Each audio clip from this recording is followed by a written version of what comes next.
ॐ नमो भगवते वासुदेवाय। अथ चतुर्थोऽध्यायः। सूत उवाच वैयासकेरिति वचः तत्त्वनिश्चयमात्मनः उपधार्य मतिं कृष्णे औत्तरेयः सतीं व्यधात् आत्मजाया सुताघार पशुद्रविणबन्धुषु राज्ये चाविकले नित्यं विरूढां ममतां जहो पप्रच्चचेममेवार्तं यन्मां पृच्छद सत्तमाः कृष्णानुभावश्रवणे श्रद्धदानो महामनाः सन्तां विज्ञाय सन्न्यस्य कर्मत्रैवर्गिकं च यत् वासुदेवे भगवति आत्मभावं दृढं गतः।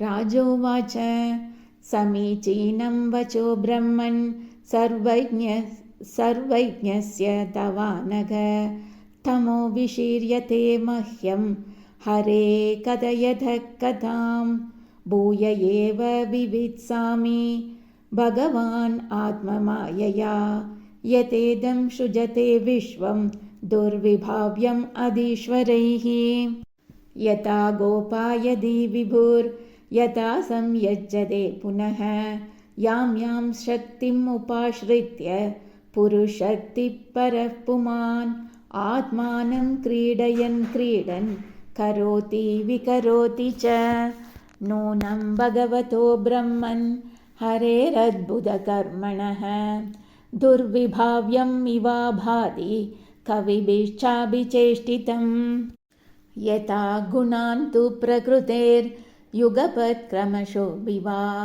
बिभर्ति भूरिशस्त्वेकः कुर्वन् कर्माणि जन्मभिः विचिकित्सितम् एतन्मे ब्रवीतु भगवान् यथा शाब्दे ब्रह्मणि निष्णातः परस्मिन् च भवान् खलु। सूत उवाच इत्युपमन्त्रितो राज्ञा गुणानुकथने हरेः हृषीकेशम् अनुस्मृत्य प्रतिवक्तुं प्रचक्रमे। श्रीशुक उवाच नमः परस्मै पुरुषाय भूयसे सदुद्भवस्थाननिरोधलीलया गृहीतशक्तित्रितयाय देहिनाम् अन्तर्भवाय अनुपलक्ष्य वर्त्मने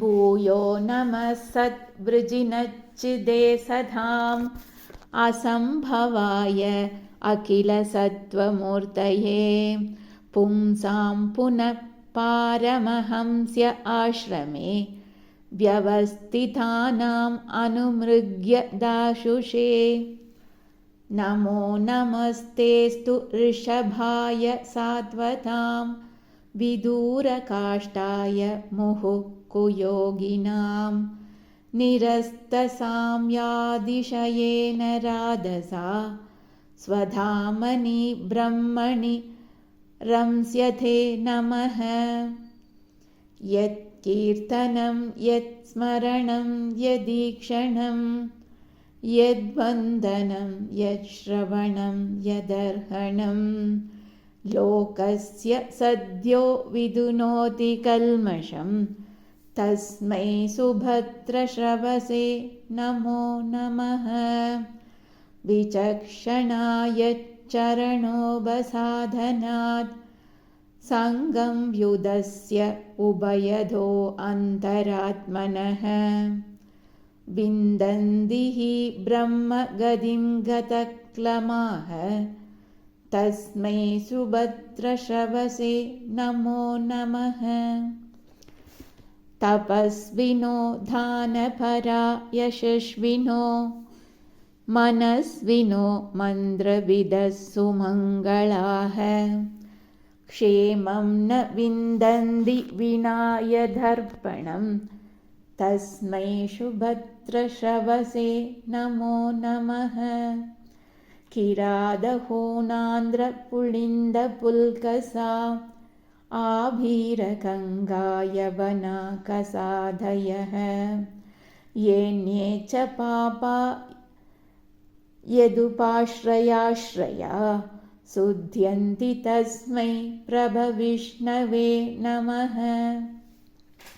स एष आत्मा आत्मवतामधीश्वरः त्रयीमयो धर्ममयः तपोमयः गदव्यलीकैरजशङ्करादिभिर्वितर्क्य लिङ्गो भगवान् प्रसीदताम्। श्रियपतिर्यज्ञपतिः प्रजापतिर्धियांपतिर्लोकपतिर्धरापतिः पतिर्गदिश्चान्दकवृष्णिसात्वतां प्रसीदतां मे भगवान् सतां पतिः।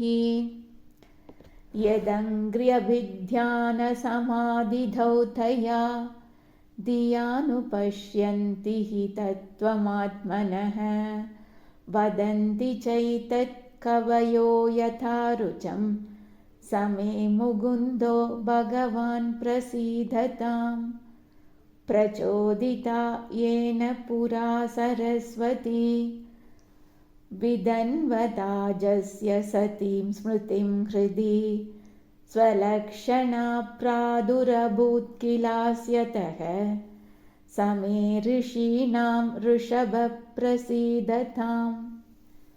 बोधैर्महद्भिर्य इमा पुरो विपुर्निर्मायशेते यदमोषु पूरुषः भुङ्क्ते गुणान् षोडशात्मकः सोऽलङ्कृशिष्ट भगवान् वचांसि मे। नमस्तस्मै भगवते वासुदेवाय वेदसे पपुर्ज्ञानमयं सौम्या यन्मुखाम्बुरुहासवम्। एतदेवात्मभूराजन् नारदाय विपृच्छते वेदगर्भो अव्यधात् साक्षात् यदाह हरिरात्मनः। श्रीहरये नमः, श्रीहरये नमः,